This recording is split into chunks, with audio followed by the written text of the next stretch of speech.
我是徐乐 tuber 露露露。不晓得肉肉们知不知道，近期有一款低调又佛系的游戏，悄悄的在台湾区上市了。这款游戏就是我们今天要介绍的 Eureka 英雄。这款游戏不只是送石头送的超级大方，游戏的主线玩法和各项系统也都设计的相当亲民。但由于以往主打的是海外市场，所以在亚洲区的名气并不高，不过也是相当值得一玩的哦。今天就让肉肉来带各位一起认识一下这款作品，或许这款游戏会成为你今年夏天的新宠儿哦。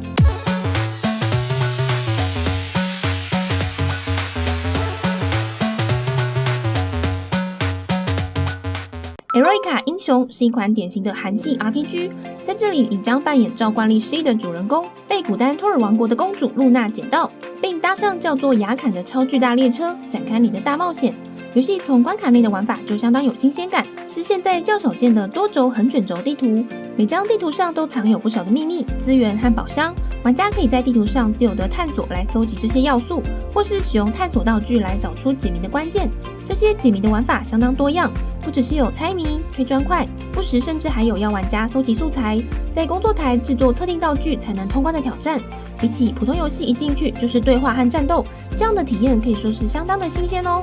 而如果你在关卡中撞到了敌人，那就会进入战斗阶段了。游戏的战斗系统也很简单易懂，是4对4的回合制战斗。每名英雄包含普攻在内都有3个不同的技能，施展技能会消耗固定的 MP 值，玩家必须看好行动顺序的先后，谨慎的使用技能来将战斗导向胜利。除了一般的主动技能之外，游戏中随着战斗累积，还能够增加被称作引爆亮条的特殊能量。这个引爆亮条不只是可以用来呼唤雅卡列车上强大的支援攻击，最重要的是它还可以发动各角色身上所装备的记忆精髓的技能。这些精髓不只是可以带给英雄被动的增益效果，当你消耗引爆量表启动这些精髓后，还会为下一个招式附带额外的特效，像是攻击力增加、技能伤害增加、吸取伤害30%的血量，又或是直接再多一次使用技能等等。重要性可以说是不输角色本身。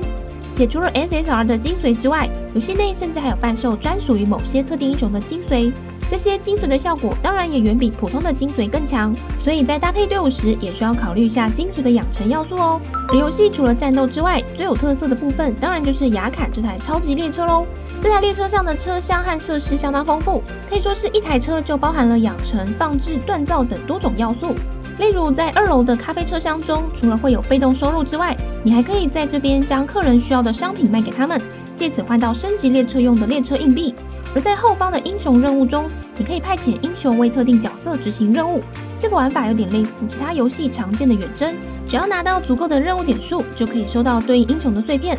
而在另一角的制造道具房间里，则可以制作目前拥有设计图的装备，你可以拆掉一些品阶比较低的装备来当做素材，并在这里让他们重获新生。而在1楼的生产车厢中，则包含了多种用来当做素材或商品的道具生产间。随着玩家解锁车厢的内容，房间的种类还会更加丰富，你甚至还必须要派遣适合的英雄过来帮工，才能增加效率哦。在这款游戏里面，养车子要费的功夫可是一点都不输给养角色哦。那具体来说，这款游戏的角色要怎么养呢？除了最基本的等级之外，基本上可以被分为装备、服饰、升阶这3种。装备的部分就与某些游戏常见的套装一样 ，Eureka 英雄的装备也是用类似的形式构成。游戏的装备除了 T1 到 T5 以及普通到传说的品阶之外，还被分为速度、守护、勇猛、生命等不同形式的套装。穿着越多件同一系列的套装，得到的加成自然也就越多。例如是靠血量在打伤害的希尔维亚，他就最好是穿着生命套装来增加 HP 上限；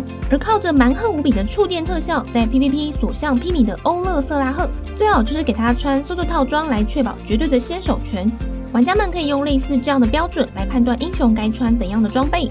至于服饰，就有点类似其他游戏的星图系统，玩家可以消耗各种属性的服饰来进行刻印，借此强化英雄的属性。每个英雄都有10层的刻印可以强化，算是其中最简单易懂的系统。而升阶当然是拿角色碎片来强化英雄的星级咯。但除了等级上限会提高之外，最重要的是它会给予升阶特性，例如攻击力增加6%。异常攻击几率增加6%等等，其中也有为技能附加被动能力的效果。某些英雄可是要等升阶后才能发挥真正的价值哦。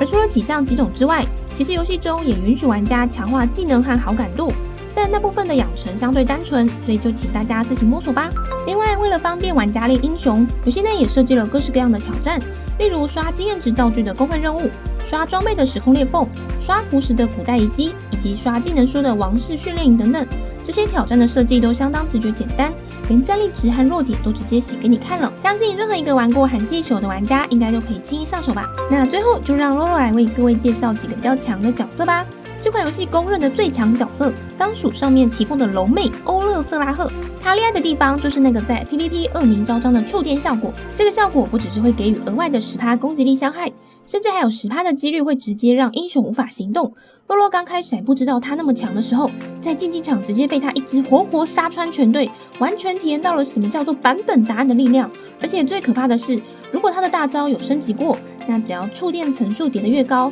他的攻击力也会变得更夸张。再加上它是光属性，相对的不受属性相克的限制，所以不管是 PVP 还是 PVE， 它都可以说是绝对的霸主。而第二角色，我们来推荐一个捕师缪特。虽然他只有区1星，但可以说是公认最实用的一个捕师。它的实用之处在于2技的灵魂附体，这个技能可以直接解除一名队友身上的负面效果外，还附带了2回合的免疫，让你可以消去后顾之忧。其他的大招同样也有驱散效果，在中后期和 PVP 可以说是相当实用。如果你有抽到它的话，甚至可以完全不去考虑3星暗补的德斯塔和刚开始的水补玛丽昂，可以说是目前捕师圈的版本答案。至于其他搭配上，目前没有什么比较特别破格的角色。单纯推主线的话，那主角赛伊、火属性的梅尔拉比、光属性的加夫斯以及招牌角色之一的奇普基洛伊都是不错的选择哦。赛伊除了资源多、容易练之外，他的防御性能也相当优秀，比起大部分的坦克角色都还要更容易上手。而梅尔拉比有着不输给欧勒瑟拉赫的爆发火力，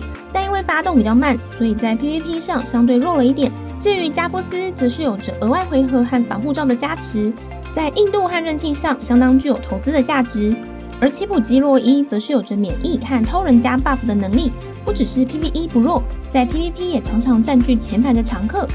另外，同样是暗属性的维斯也不错，他拥有全游戏唯一一个无法恢复的特效，可以直接封杀对面的捕师，可以说是相当针对型的角色哦。以上就是今天洛洛为大家带来的 Eroica 英雄试玩介绍与新手攻略。目前游戏已经在双平台上架咯，有兴趣的话都可以赶快下载游戏来体验看看哦。那最后喜欢这款游戏，不要忘记帮洛洛点击喜欢，还有分享给其他也对这款游戏有兴趣的朋友哦。那有任何问题可以在底下留言，洛洛都一一回复。我是每周一到晚上9点半更新影片，我是 YouTuber 洛洛，我们下次见喽。